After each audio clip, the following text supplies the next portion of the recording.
de la Iglesia Primitiva de 1 de septiembre de 2011, Steve Trial hace la siguiente comparación. Una persona que nace de nuevo comienza una nueva vida similar a la de un recién nacido.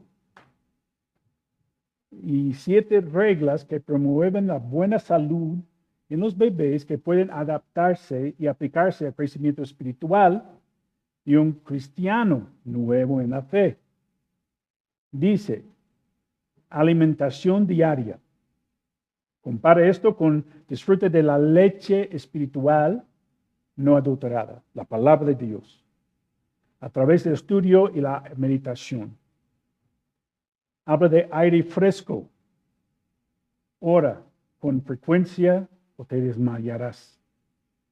La oración es el oxígeno del alma. Ejercicio regular.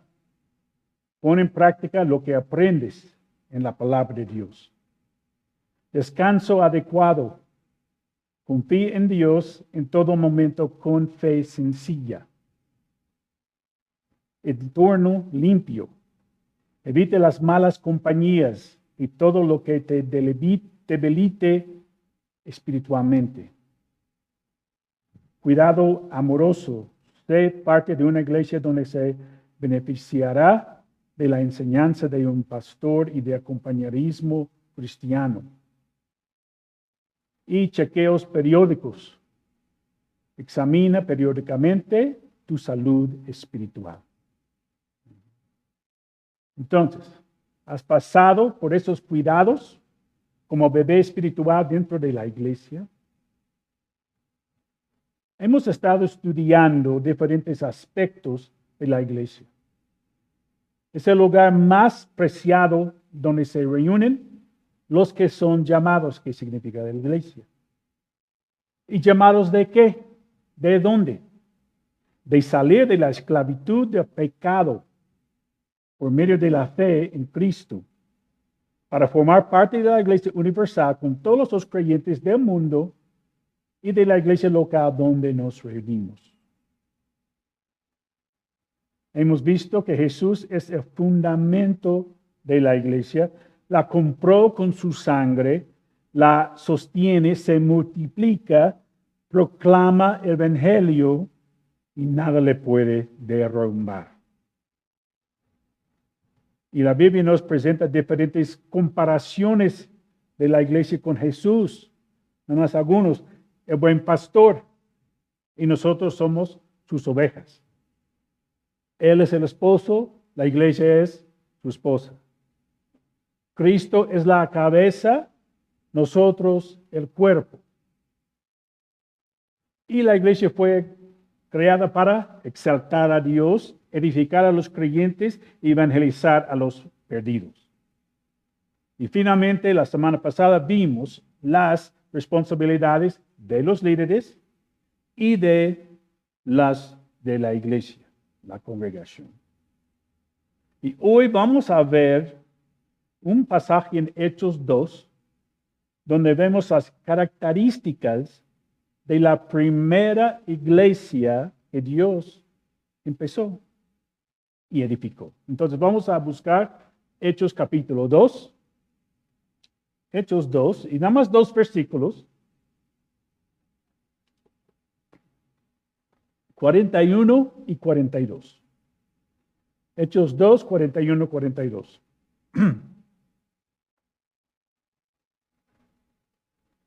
¿Los tienen? Y dice así. Así que los que recibieron su palabra fueron bautizados, y se añadieron aquel día como 3,000 personas, y perseveraban en la doctrina de los apóstoles, en la comunión unos con otros, en el partimiento del pan y en las oraciones. Vamos a orar para poner ese tiempo en las manos de Dios. Señor, te damos gracias por ese día. Gracias, Señor, por tus bendiciones. Gracias por ese día de pasión, Señor, y sabemos que tú vas a tener a la persona que tú quieres, Señor, como presidente de México. Y gracias, Señor, por lo que vamos a estudiar. Ayúdanos a estar atentos a lo que tú tienes para nosotros hoy. En el nombre del Señor Jesús. Amén. ¿Se acuerdan cómo empezó la iglesia en Hechos capítulo 2? 40 días después de su resurrección, Jesús ascendió al cielo y al verlo desaparecer de sus ojos, los 11 apóstoles, sin Judas, y otros fueron a un aposento alto y escogieron a Matías para reemplazar a Judas. Estuvieron allí por ¿cuántos días? ¿Saben? 10 días. Y el Espíritu Santo descendió y todos empezaron a hablar en un idioma que no conocían. Es como si yo empezara a hablar en un idioma, digamos, ruso, perfectamente sin haberlo estudiado. Como pueden imaginar, esto llamó mucha la atención de las muchas personas y cuando Pedro vio estas personas juntas, aprovechó para predicar la palabra de Dios y explicó cómo podían ser salvos. Versículo 41 de nuestro texto hoy. Dice, así que los que recibieron su palabra, o sea, los que creyeron en Jesús por la predicación de Pedro, fueron bautizados. Es el primer paso de obediencia a Jesús después de creer en Él. Debemos aclarar que el bautismo no tiene nada que ver con la salvación. El ladrón en la cruz junto a Cristo creyó en Jesús, pero no pudo ser bautizado. De todos modos, Jesús le dijo en Lucas 23:43. Entonces Jesús le dijo, de cierto te digo que hoy estarás conmigo en el paraíso. Otra palabra para el cielo. Tampoco el bautismo nos hace más santos. Es un simbolismo. Questions.org dice, al quedar completamente sumergidos en el agua, simbolizamos el entierro con nuestro Señor. Somos bautizados en su muerte, en la cruz, y ya no somos esclavos del yo ni del pecado, según Romanos 6, 3 a 7. Cuando salimos del agua, somos resucitados simbólicamente, resucitados a una nueva vida en Cristo para estar con Él para siempre. Nacidos en la familia de nuestro Dios amoroso. Ahora, seguimos leyendo, versículo 41. Así que los que recibieron su palabra fueron bautizados y se añadieron aquel día como 3,000 personas. ¿Pueden imaginarse 3,000 personas siendo bautizados al mismo tiempo, en un día? Esa nada más fue el principio. Desde ahí la iglesia empezó a multiplicarse y rápido.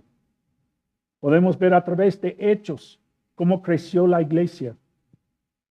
Ya vimos, 3,000 creyeron en Jesús en un día. Seguimos el versículo 47 de capítulo 2. El Señor añadía cada día a la iglesia los que habían de ser salvos. Cada día personas estaban siendo salvos para formar la iglesia. Si vamos a Hechos 4, versículo 4, también dice, pero muchos de los que habían oído la palabra creyeron, y el número de los varones era como 5,000. 3,000 diario y a 5,000. En capítulo 5, el versículo 14. Los que creían en el Señor aumentaba más, gran número así de hombres como de mujeres. Y aún unos 4 a 5 años después que la iglesia empezó, cuando Pablo tuvo su encuentro con Jesús en el camino a Damasco. Leemos en capítulo 9 de Hechos, 9:31. Entonces las iglesias tenían paz por toda Judea, Galilea y Samaria y eran edificadas andando en el temor del Señor y se acrecentaban fortalecidas por el Espíritu Santo. 5 años constantes de crecimiento en la iglesia. Y después la iglesia crecía mucho más por el poder, por todo el mundo conocido, con los 3 viajes misioneros de Pablo. Entonces, regresamos a nuestro pasaje y vamos a ver ahora 4 características de la primera iglesia. ¿Okay? Y empezamos con uno que dice, versículo 42, sus primeras 2 palabras, y perseveraban. La característica que estuvieron dedicados a Cristo. Esta palabra perseveraba describe una fidelidad firme y resuelta a un determinado curso de acción. Significa persistir obstinadamente en una tarea, continuar con devoción, continuar haciéndolo algo con intenso esfuerzo, estar constantemente atento a una cosa. Entonces, esas personas que formaban la iglesia estaban enfocados. Una devoción firme, resuelta, haciendo algo con intenso esfuerzo. ¿Y qué estaban haciendo? Pero vamos a ver. Este grupo de 120 creció a 3,120 después de la predicación de Pedro.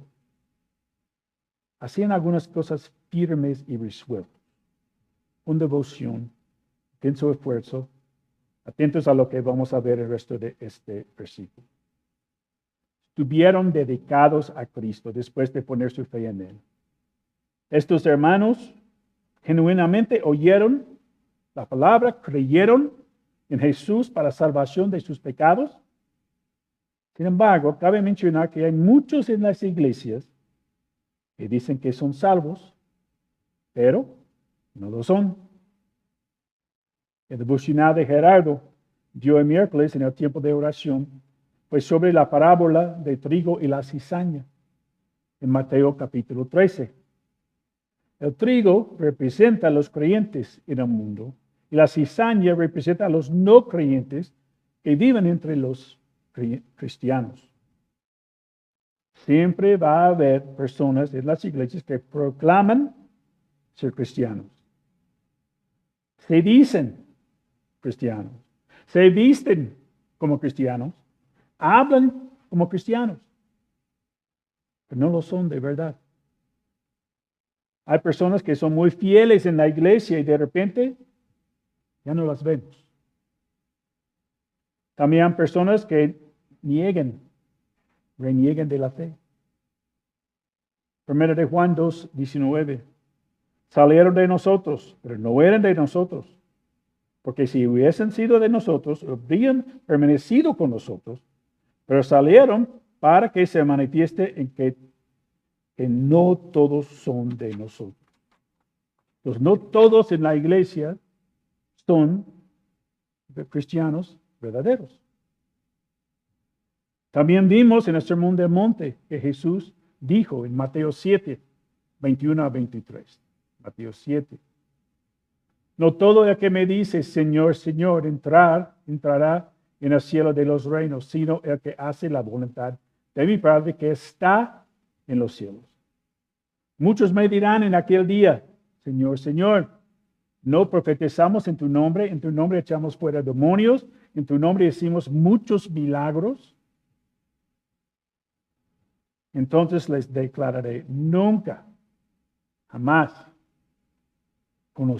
os conocí. Apartaos de mí, hacedores de maldad. Todo lo que hicieron bueno, dijo, hacedores de maldad. Esas personas nunca tuvieron una relación con Jesús. Aunque estaban haciendo grandes cosas en el nombre de Jesús, no tenían una relación verdadera con Él. Ahora, regresamos a nuestro pasaje y veremos en cuáles cosas estos creyentes genuinos de la primera iglesia fueron fieles, firmes, resueltos, que hicieron con intenso esfuerzo y completamente atentos. Entonces, dice, versículo 42, y perseveraban en la doctrina de los apóstoles. Hasta ahí. Estaban dedicados no solamente a Cristo, sino una característica de la primera iglesia es que estaban dedicados a las Escrituras también. preceptaustin.org dice, y así los más de 3,000 hombres y mujeres judíos nacidos de nuevo eran bebés recién nacidos, como vimos en la ilustración en el principio, listos para alimentarse de las enseñanzas de los apóstoles, quienes le explicaban las cosas que sabían acerca de Jesús y la misión que les había dejado completar. En resumen, los apóstoles estaban obedeciendo el mandato de ser de discípulos, la gran comisión, que vemos en Mateo capítulo 28, 19 y 20. Por tanto, id y haced discípulos a todas las naciones, bautizándolos en el nombre del Padre y del Hijo y del Espíritu Santo, enseñándoles que guarden todas las cosas que os he mandado. Y aquí yo estoy con vosotros todos los días hasta el fin del mundo. Amén. Y ahora los apóstoles estaban enseñando a esas personas nuevas en la fe. ¿Y qué enseñaban? Pues no tenían los 4 evangelios, las cartas de Pablo, los otros libros del Nuevo Testamento. Estaban enseñando lo que ellos aprendieron de Jesús en los 3 años que anduvieron con él. Más adelante, Mateo escribirá su evangelio y Juan escribirá su evangelio, primera, segunda, tercera de Juan y de Apocalipsis.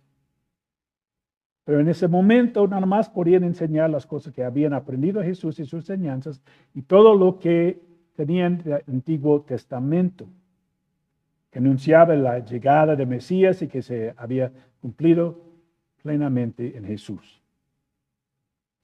La enseñanza siempre fue enfoque de los 12 apóstoles.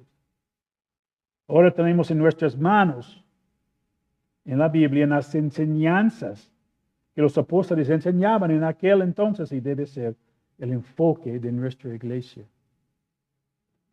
No predicamos nada fuera de este libro.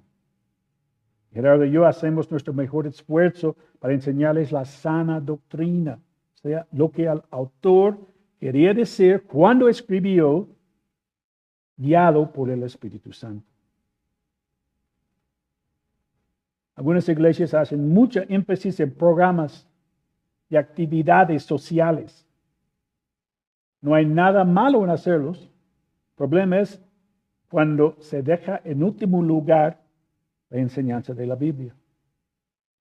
O ni siquiera se menciona.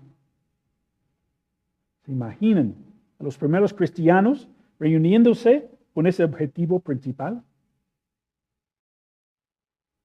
Me hace pensar en algunas iglesias donde no hay la facilidad de que nosotros tenemos para llegar a la iglesia, en auto, en transporte público, pero los hermanos tienen que caminar horas para llegar a la reunión. ¿Y para qué? Para escuchar la palabra. ¿Creen que vale la pena la caminata?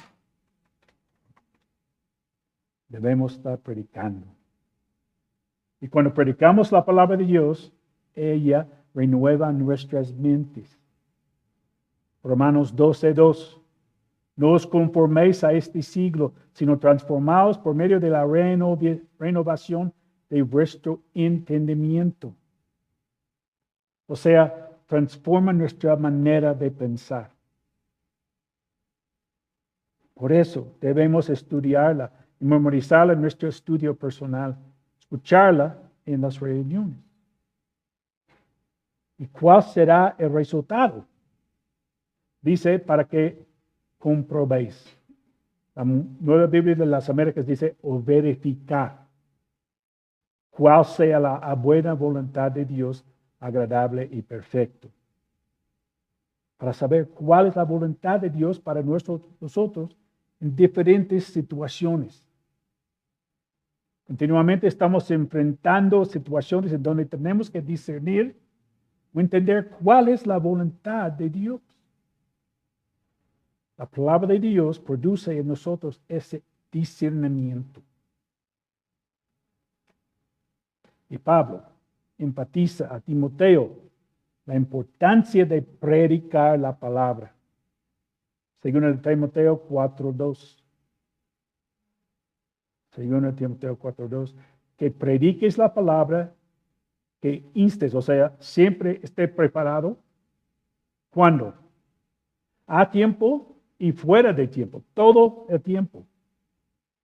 Redarguye, reprende, exhorta con toda paciencia y doctrina. Y para terminar este tema, Richard Mayhew dice, las iglesias que descuidan la predicación de la palabra de Dios dejan a su gente espiritualmente malnutrida. Menciona Oseas 4:6. Oseas 4:6 es algo difícil de encontrar. Pero dice, mi pueblo fue destruido porque le faltó conocimiento. Por cuanto desechaste el conocimiento, yo te echaré del sacerdocio, y porque olvidaste la ley de tu Dios, también yo me olvidaré de tus hijos. Oseas ministró entre 60 y 70 años. Fue contemporánea del profeta Isaías, que enseñaba en el sur de Israel, mientras él ministraba en el norte. Así que Oseas pronunciaba la destrucción de Israel por su falta de aprendizaje de la palabra de Dios. ¿Sabe cuál era su Biblia? Los primeros 5 libros del Antiguo Testamento. Richard Mayhew continúa por decir que no solo las iglesias que descuidan la predicación de la palabra de Dios dejan a su gente espiritualmente malnutrida, sino también las dejan susceptibles tanto de tentación como de error, porque está mal preparada para usar la espada del Espíritu o la Biblia. Menciona la pieza de la armadura de Dios en Efesios capítulo 6, versículo 17. Y dice, y tomad el yelmo de la salvación, la espada del Espíritu, que es la palabra de Dios. Jesús fue tentado en el desierto por Satanás, ¿por cuántos días? 40 días. Nada más tenemos registrado los evangelios de Mateo y Lucas que fue tentado 3 veces. Sabemos si fue más. Marcos nada más dice que fue tentado por 40 días. Cada vez que fue tentado, Jesús respondió con ¿cuáles palabras? Escrito está. Usó la escritura para responder a las tentaciones de Satanás. En tiempos de tentación necesitamos tener en mente la palabra de Dios memorizada. No siempre vamos a poder sacar nuestra Biblia y buscar un versículo que sabemos que está subrayado. Yo sé que está aquí en algún lado, ¿no? Pero termina Richard Mayhew y dice, por el contrario, quienes proclaman fielmente lo que enseñan las Escrituras, establecen con firmeza sus congregaciones en la verdad. Y es el deseo para nuestra iglesia aquí, que ustedes conozcan la verdad. Por eso, hermanos, ponemos tanto énfasis en los estudios bíblicos, en el tiempo de prepararlos. Tenemos una gran responsabilidad con ustedes. Ustedes una gran responsabilidad en asistir para ser edificados y fortalecidos. Cuando escuchen algo que no es conforme a lo que la Biblia dice, pueden cuestionarla y buscar por sí mismos en la Biblia para ver si es correcto. Si es algo que Gerardo y yo decimos y piensa que es algo que tal vez no están de acuerdo, pueden buscar y a vernos, a decir. O habla con nosotros y podemos investigar también para compartir su enseñanza con lo que la Biblia dice. Seguimos con la segunda característica de los nuevos bebés. En la fe que fueron fieles, firmes y resueltos con intenso esfuerzo. Y fue, primero, dedicados a Cristo y perseveraban. La doctrina de los apóstoles dedicados a las Escrituras. Y ahora, en la comunión unos con otros, dedicados los unos a los otros. La palabra comunión, koinonia, describe la experiencia de tener algo en común y o de compartir cosas en común con otros. Describe una asociación cercana que involucra intereses mutuos. Como cristianos, ¿qué tenemos en común con otros creyentes en la iglesia? El predicador David Guzik hizo una lista. Primero dice, compartimos el mismo Señor Jesús. Compartimos la misma guía para nuestras vidas, la Biblia. Compartimos el mismo amor por Dios. Amamos a Dios en 1 de Juan 4, 19. Dice, nosotros le amamos a Él porque Él nos amó primero. Él nos buscó. Amamos a Él por eso. Compartimos el mismo deseo de adorarlo, porque nos salvó por su gracia. Compartimos las mismas luchas. 1 de Pedro 5, 8, 9. 1 de Pedro 5, 8, 9. Sed sobrios y velad, porque vuestro adversario el diablo, como león rugiente, anda alrededor buscando a quien devorar. Al cual resistid firmes en la fe, sabiendo que los mismos padecimientos se van cumpliendo en vuestros hermanos en todo el mundo. No solo nosotros. Todo el mundo, las personas están en esos problemas con el Satanás. Compartimos las mismas victorias. Romanos 12, 15. Gozaos con los que se gozan. Llorad con los que lloran. 7. Compartimos el mismo trabajo de vivir para Él. Hacer las cosas que agraden a Dios. Compartimos la misma alegría de comunicar el Evangelio. Para que una persona pueda poner su fe en Jesucristo. Ser otra piedrita en la edificación de la iglesia. Cada creyente está en comunión permanente con el Señor Jesucristo por medio de la fe en Él. Vemos esto en 1 de Corintios, capítulo 1, el versículo 9. Y dice, fiel es Dios, por el cual fuisteis llamados a la comunión con su Hijo Jesucristo, nuestro Señor. Y como resultado, los creyentes también están en una comunión unos con otros. Más adelante, 1 de Juan 1, versículo 3. 1 de Juan 1, 3.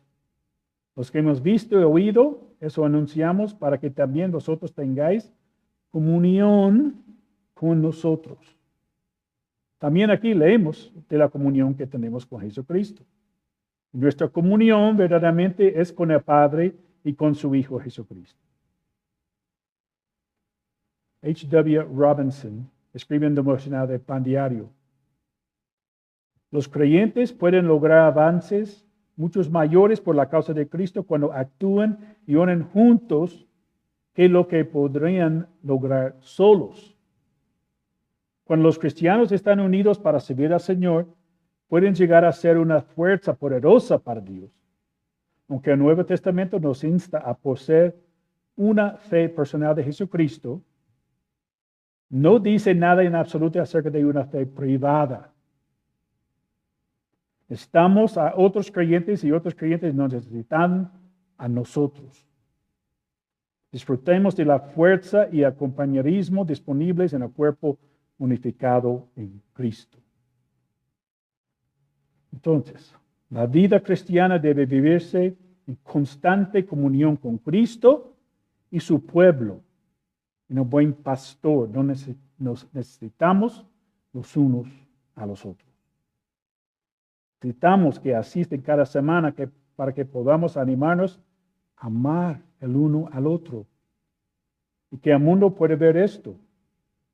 Jesús dijo en Juan capítulo 13, versículos 34-35. Juan 13. Un mandamiento nuevo os doy, que os améis unos a otros, como yo os he amado, que también os améis unos a otros. En esto conocerán todos los que sois mis discípulos, si tuviereis amor los unos con los otros.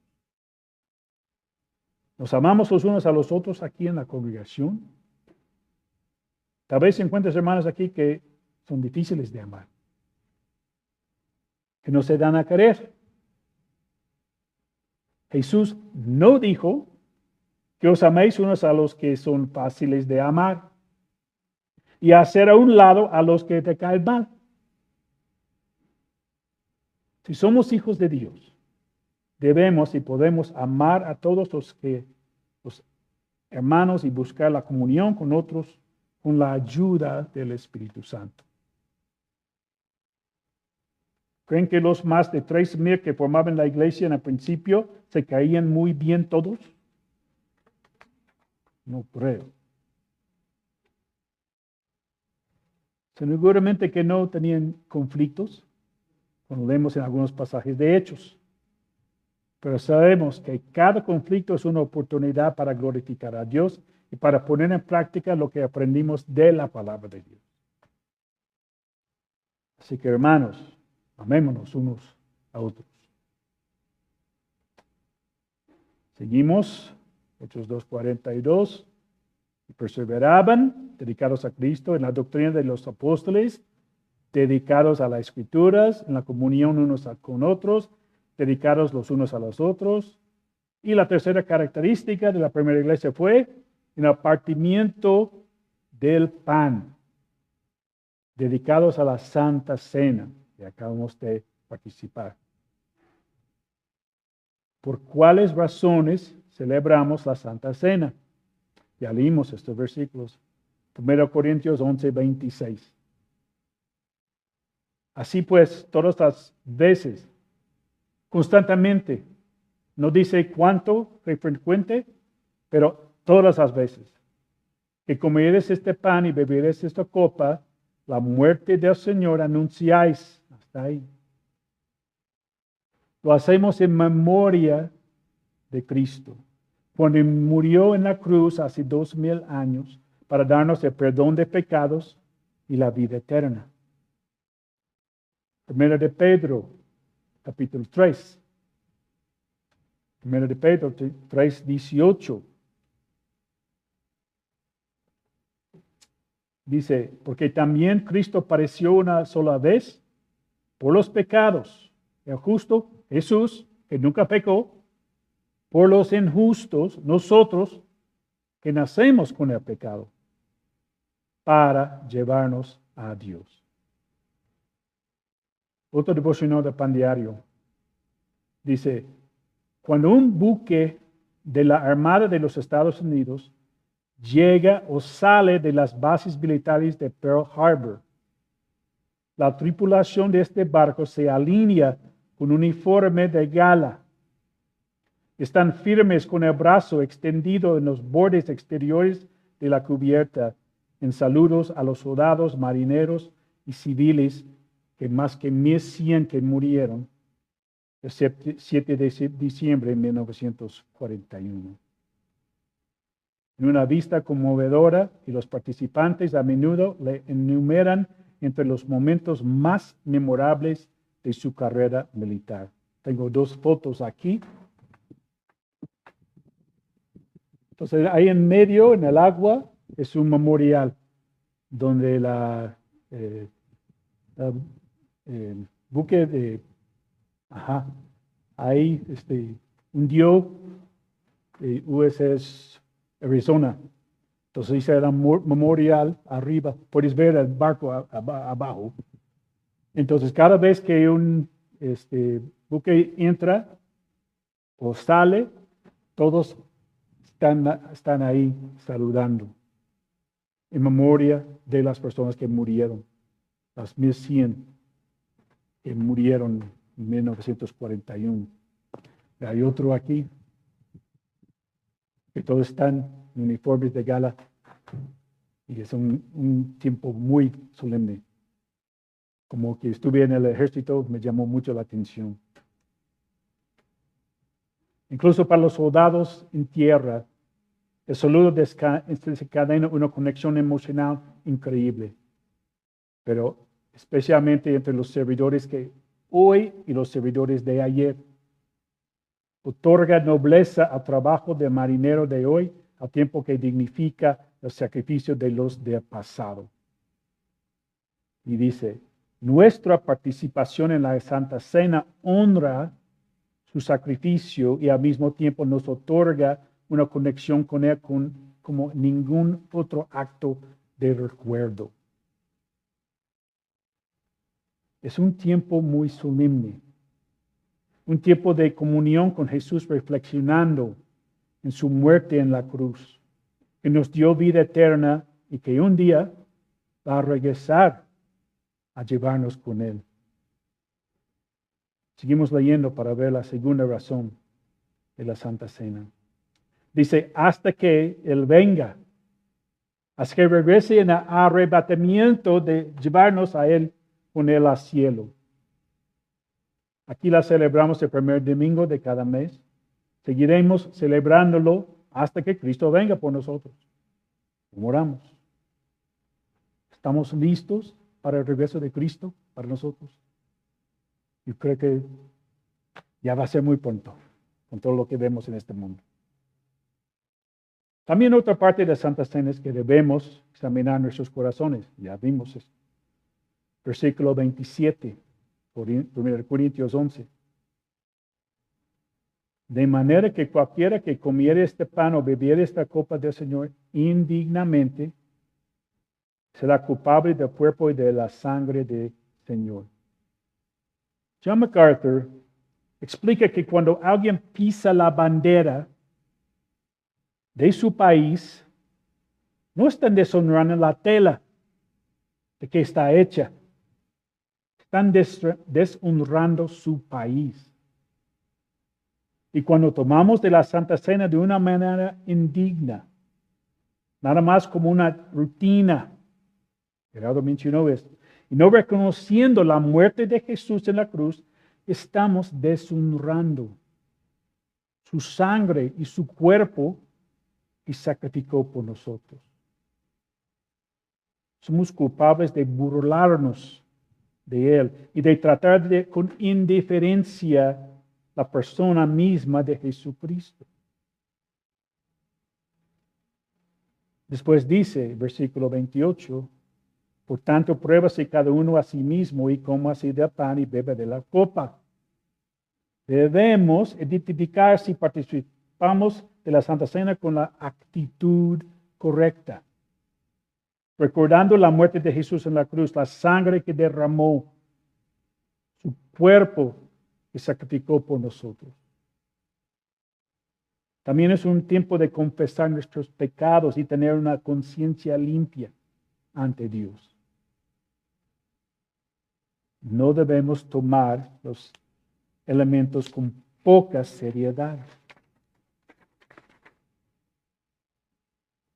Si alguien sigue participando con indiferencia, el versículo 30 dice que el resultado puede ser enfermedad o la muerte. Sabemos que ellos estaban abusando de la Santa Cena en Corinto. Entonces, tomamos en serio ese tiempo cada mes.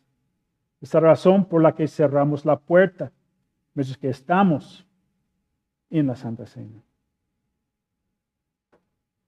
Preferimos que no haya distracciones durante este tiempo. Así que los primeros cristianos participaban de la Santa Cena y recordaban constantemente el sacrificio de Cristo, su segunda venida, y tomaron en serio su participación y se probaron a sí mismos. Los hemos visto dedicados a Cristo, dedicados a las Escrituras, dedicados a la Santa Cena. Y la última característica de la primera iglesia fue en las oraciones, dedicados a la oración.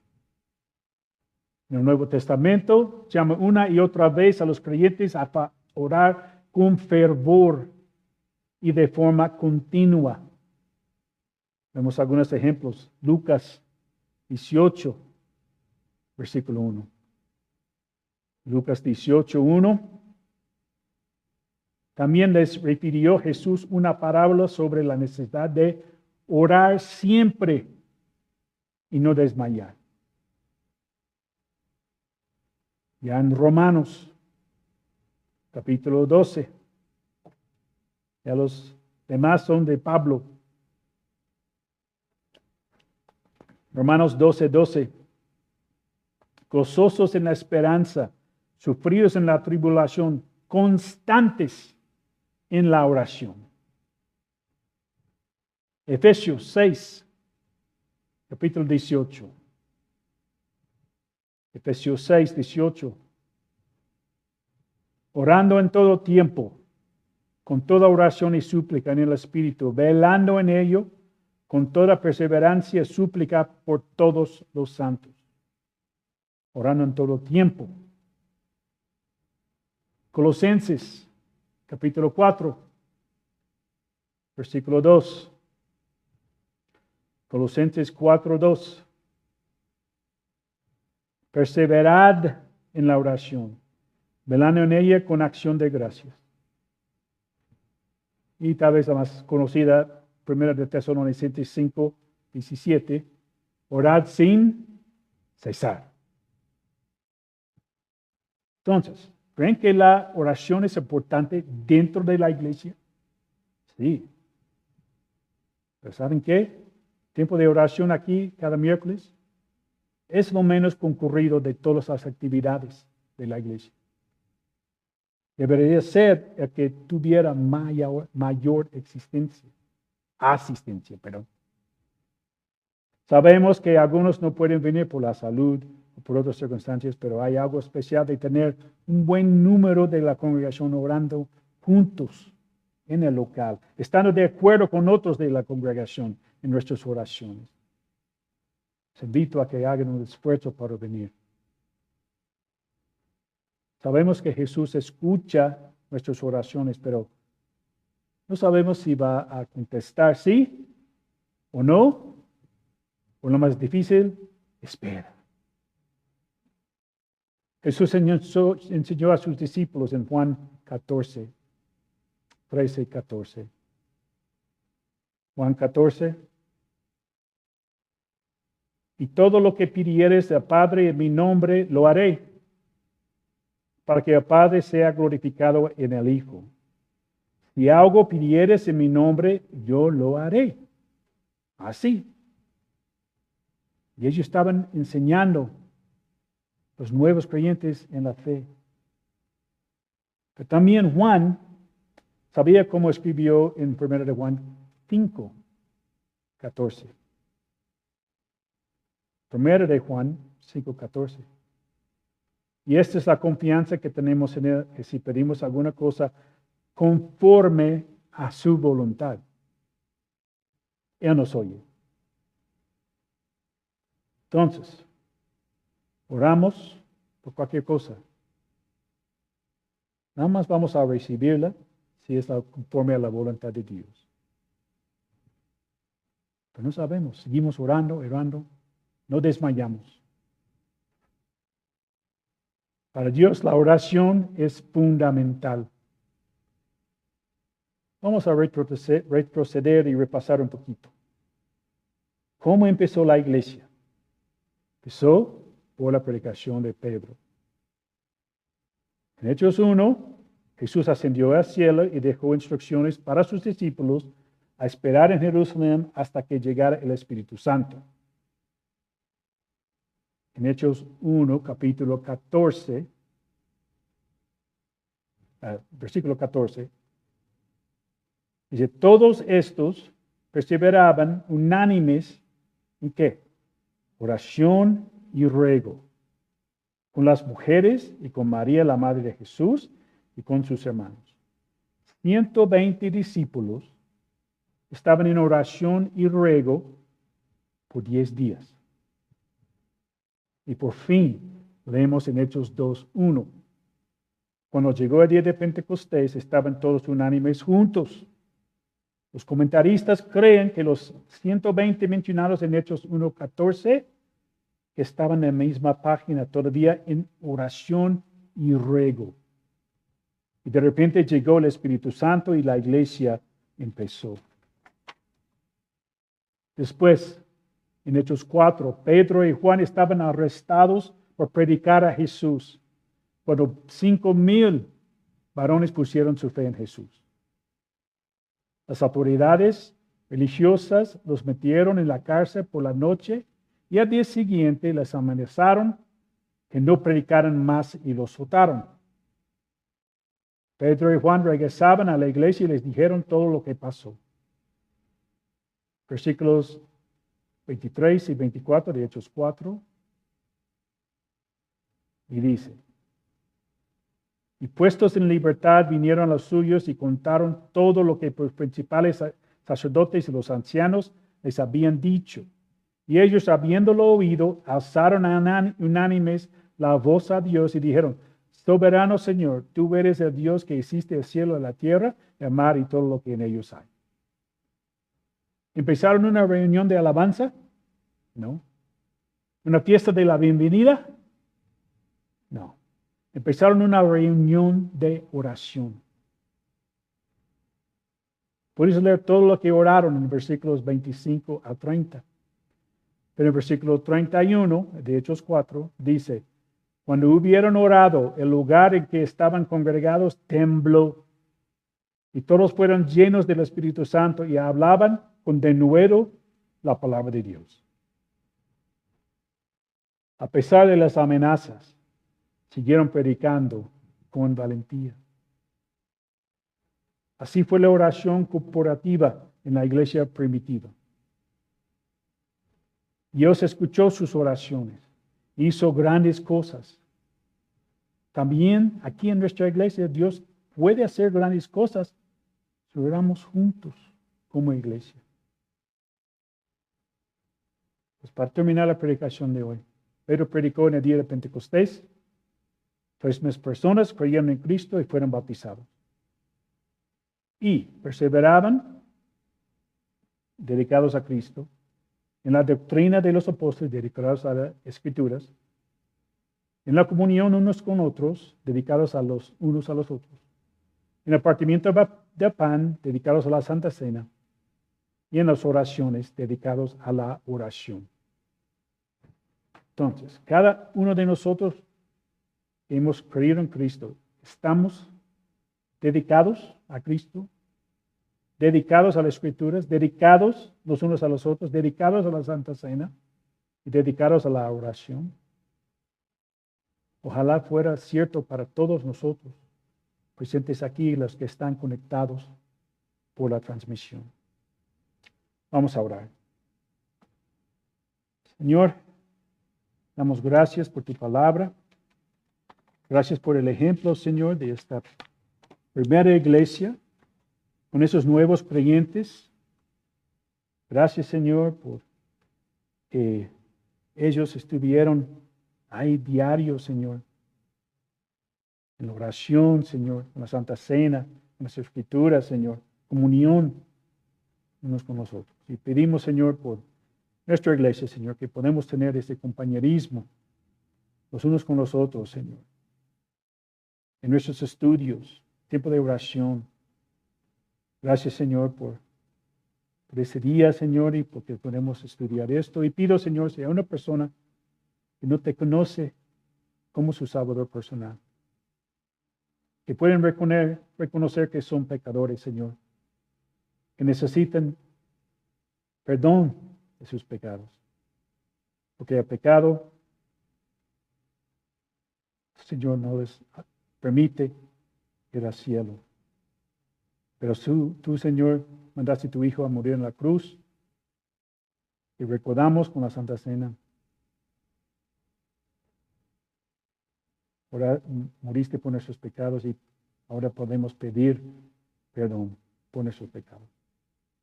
Damos gracias, Señor, por todo lo que tú haces en esta iglesia. Y pido, Señor, por una comunión, Señor, que seguimos en la doctrina de los apóstoles, Señor, la sana doctrina y Santa Cena y la oración. Damos gracias en el nombre del Señor Jesús. Amén. Dios los bendiga.